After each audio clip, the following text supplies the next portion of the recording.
सब्र का फल मीठा होता है।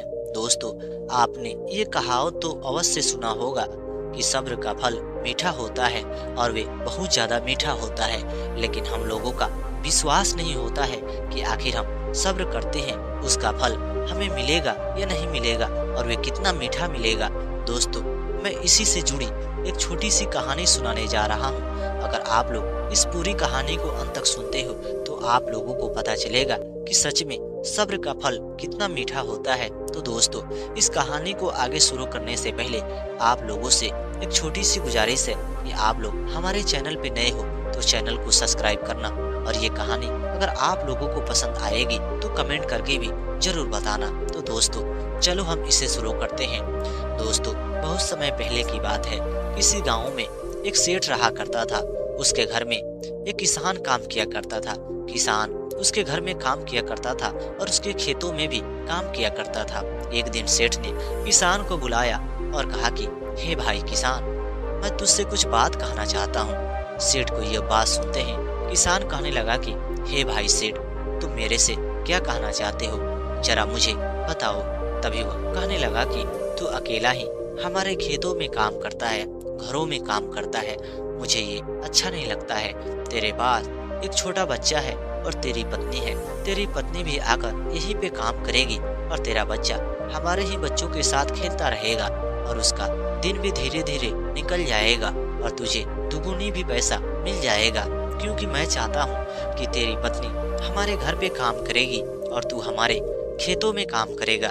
ये सुझाव किसान को बहुत ज्यादा अच्छा लगा और वे किसान ने जैसे अपनी पत्नी से ये बात को कहता है, पत्नी बिल्कुल तैयार हो जाती है और वे खुश हो जाती है और वे कहने लगती है कि वह सेठ कितने अच्छे हैं जो हमारे भले के बारे में ही सोच रहे थे। शाम के समय में सेठ जब उनके दरवाजे पे पहुंचता है तभी वह किसान की पत्नी उन्हें बैठने को कहती है और वे कहने लगती है कि हे सेठ, हमारे पति ने हमसे ये बात को कहे हैं कि जाओ तुम अपनी पत्नी को भी यहाँ पे बुला कर लाओ, वे काम करेगी और तुम दोनों की आर्थिक स्थिति सुधर भी जाएगी और दुगुनी मजदूरी भी मिलेगी। मुझे बहुत अच्छा लगा। सेठ ने जब ये बात को सुना तो कहने लगा कि तू तो अपने पति से भी बहुत ज्यादा समझदार निकली, और तेरी जैसी समझदार स्त्री हमारे घर में रहती है तो हमारा घर और ज्यादा बदल जाता। दोस्तों, धीरे धीरे समय बीत रहा था। अब सेठ के घर में किसान की पत्नी घरों में काम किया करती थी और सेठ उनके घरों में काम किया करता था और साथ में उनके खेतों में भी काम किया करता था। एक दिन सेठ ने उससे कहा कि भाई किसान, मैं अपनी रिश्तेदारी में जा रहा हूँ और तुम लोगों को कई वर्ष हो चुका है तुम यहाँ पे काम करते हो। मैं तुम लोगों पे पूरी तरह से विश्वास करता हूँ। मैं अपने पत्नी को लिए हुए भी यहाँ से मैं अपनी रिश्तेदारी के घर पे चला जाता हूँ क्योंकि उनके घर में शादी है। तब तक आप लोग हमारे घर को देखभाल करना, फसलों को देखभाल करना, उसके बाद मैं आऊँगा तो आप लोग अपने घर पे चले जाना। दोस्तों, किसान कहने लगा कि ठीक है सेठ, आप जा सकते हो। किसान की यह बात सुनने के बाद सेठ और सेठ की पत्नी ने ये विचार किया कि हमें किसी भी लोगों पे विश्वास नहीं करना चाहिए, हमें घरों में ताला लगा देना चाहिए। जैसे वह घरों में ताला लगा देते हैं और रहने के लिए एक रूम को छोड़ देते हैं और एक घर में किसान और किसान की पत्नी और बच्चे रह रहे थे। धीरे धीरे समय बीत रहा था। एक महीने बाद जब सेठ और सेठ की पत्नी और बच्चे वापस लौटते हैं तो वह घर को खोलते हैं, घर में प्रवेश करते हैं। कुछ ही दिनों बाद किसान और किसान की पत्नी कहने लगते हैं कि हे सेठ, अब हम लोग जितना ज्यादा मेहनत मजदूरी किए हैं उतना मेहनत मजदूरी का आप हमें मजदूरी दे दो, पैसे दे दो, ताकि हमारे जीवन में उसका कोई लाभ हो पाए।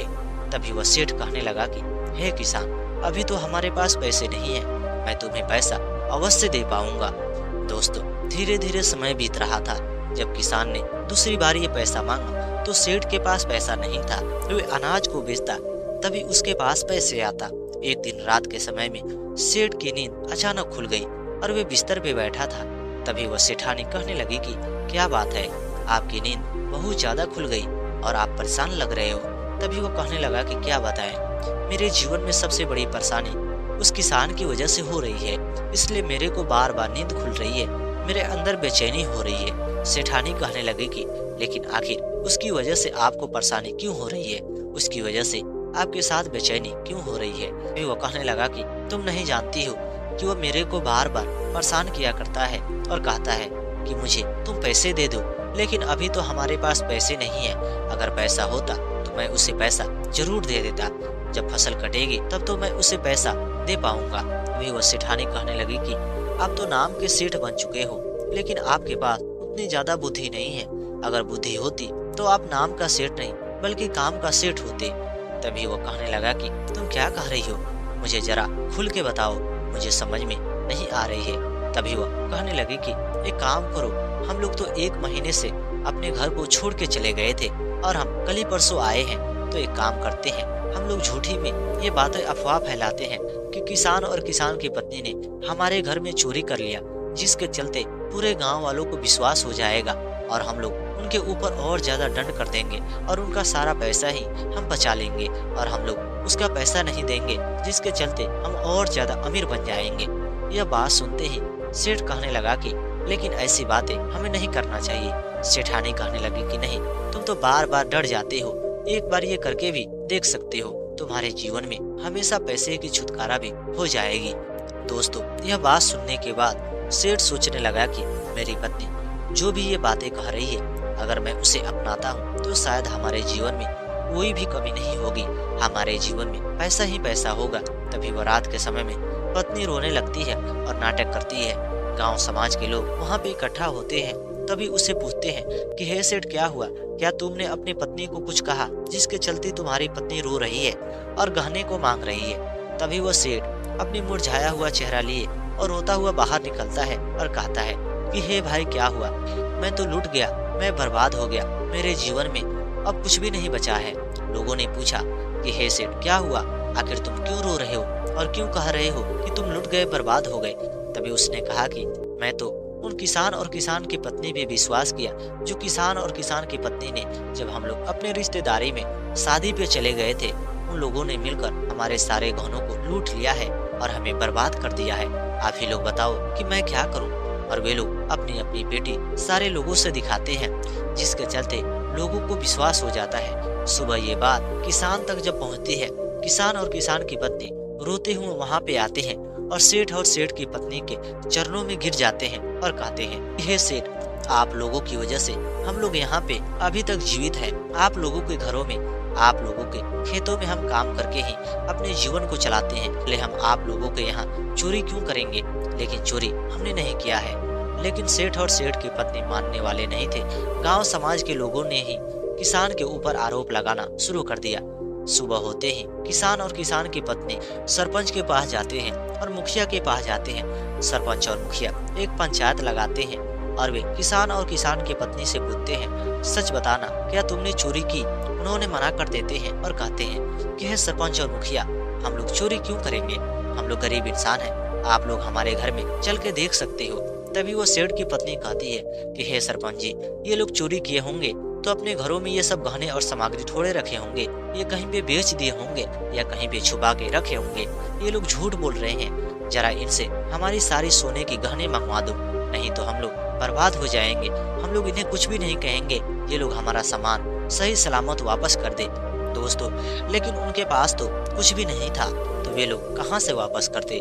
धीरे धीरे गांव के सारे लोग भी उनके ऊपर शक करना शुरू कर रहे थे। एक समय आया कि गांव के सरपंच और मुखिया ने मिलकर कहा कि लेकिन सेठ, तुम्हारे यहाँ किसान और किसान की पत्नी जितने दिनों तक मेहनत मजदूरी किए हैं, सारा पैसा आप लोग रख लेना, देना मत। दोस्तों, सेठ और सेठ की पत्नी कहने लगे कि नहीं, हम इनका पैसा दे देंगे, लेकिन हमारे गहने मंगवा दो। लेकिन किसान ने कहा कि नहीं, कोई बात नहीं, हमारे पास पैसे नहीं है, गहने भी नहीं है, आप लोग हमारा मजदूरी रख लो। दोस्तों, वे लोग उसकी मजदूरी रख लिए। किसान और किसान की पत्नी अब उनके घर में काम नहीं किया करते थे। धीरे धीरे समय बीत रहा था। सेठ और सेठ की पत्नी बहुत ज्यादा खुश हो रहे थे और वे कह रहे थे कि देखो, हम लोग कैसे कामयाब हो गए। सेठानी तो कह रही थी कि देखो, मैंने एक बार बुद्धि लगाया और कितना बड़ी हमें कामयाबी मिली। दोस्तों, धीरे धीरे समय बीत रहा था। दोस्तों, एक समय आया कि सेठ का बेटा अभी बड़ा हुआ था। तभी वह किसी बच्चों को साथ खेल रहा था और वे बच्चा खेल कर चला गया था। तभी वह सेठ का बेटा एक वृक्ष पे चढ़ने का प्रयास करता है। जैसे वह वृक्ष पे चढ़ता है, तभी वह नीचे गिर जाता है। गिरने की वजह से उसकी हड्डी टूट जाती है और टूटने की वजह से उसकी इलाज होती है। इलाज होते होते वह पैर से लंगड़ा हो जाता है। जब वह लंगड़ा हो जाता है लंगड़ा होने के बाद वह फिर से सही से वह रास्ते पे चल रहा था, तभी उसे एक गाड़ी से टक्कर होती है और गाड़ी से टक्कर होने की वजह से उसकी मृत्यु हो जाती है और वे गाड़ी वाला भाग जाता है। ये बात किसान और किसान की पत्नी सुनते हैं। उन्हें भी तकलीफ होती है, लेकिन मन ही मन उन्हें थोड़ा बहुत खुशी होती है और वे लोग कहते हैं कि हे भगवान, तूने जो भी न्याय किया वे ठीक किया, कि किसान और किसान की पत्नी के सेठ ने सारा पैसा ही मार चुका था। उस रात सेठ और सेठ की पत्नी को नींद नहीं आ रहा था। तब किसान की पत्नी और किसान शाम के समय जब सोते हैं तो सपने में देखते हैं कि भगवान उनसे कह रहे हैं कि कर्मों का फल उस सेठ को मिल गया है। तुम लोगों का उसने मेहनत मजूरी को मार लिया और उसने दिया नहीं, उसका फल मैं उसे दे चुका हूँ और आप लोगों को उसके बारे में बुरे भले बातें कहने की आवश्यकता नहीं है। ये सब वो देख रहे थे और भगवान वहाँ से चले जाते हैं। दोस्तों, सुबह उठते ही किसान और किसान की पत्नी बहुत ज्यादा खुश थे और वे भगवान से कह रहे थे कि हे भगवान, इंसान को सब्र नहीं होती है और वे सोचता है कि हमारे साथ बुरा हो गया, लेकिन जो जैसा कर्म करता है उसे वैसा ही फल मिलता है और सब्र का फल सबसे ज्यादा मीठा होता है। जो हम लोगों ने सब्र किया और भगवान ने उसका फल हमें अवश्य दे दिया। तो दोस्तों, आप लोग इस कहानी से क्या समझते हो कि हमारे साथ अगर कोई बुरा कर देता है तो हमें बहुत ज्यादा दुख होता है। हमें लगता है कि हम लोगों से वह सब्र नहीं होती है, हम लोगों से बर्दाश्त नहीं होती है, लेकिन हमें बर्दाश्त करना चाहिए और सब्र करना चाहिए। सब्र का फल एक दिन हमें बहुत ज्यादा मिलता है और वे बहुत मीठा भी होता है। इसलिए आप लोगों से अनुरोध है कि आपके साथ अगर कोई बुरा कर देता है उसके बारे में आपको कुछ नहीं कहना है। भगवान तो ऐसा न्याय करते हैं कि उसके न्याय में एक छोटी सी भी कमी नहीं होती है। तो दोस्तों, इस कहानी को मैं यहीं पे समाप्त करता हूँ। अगर ये कहानी आप लोगों को पसंद आई होगी तो कमेंट करके जरूर बताना और हमारे चैनल पे नए हो तो चैनल को भी सब्सक्राइब करना।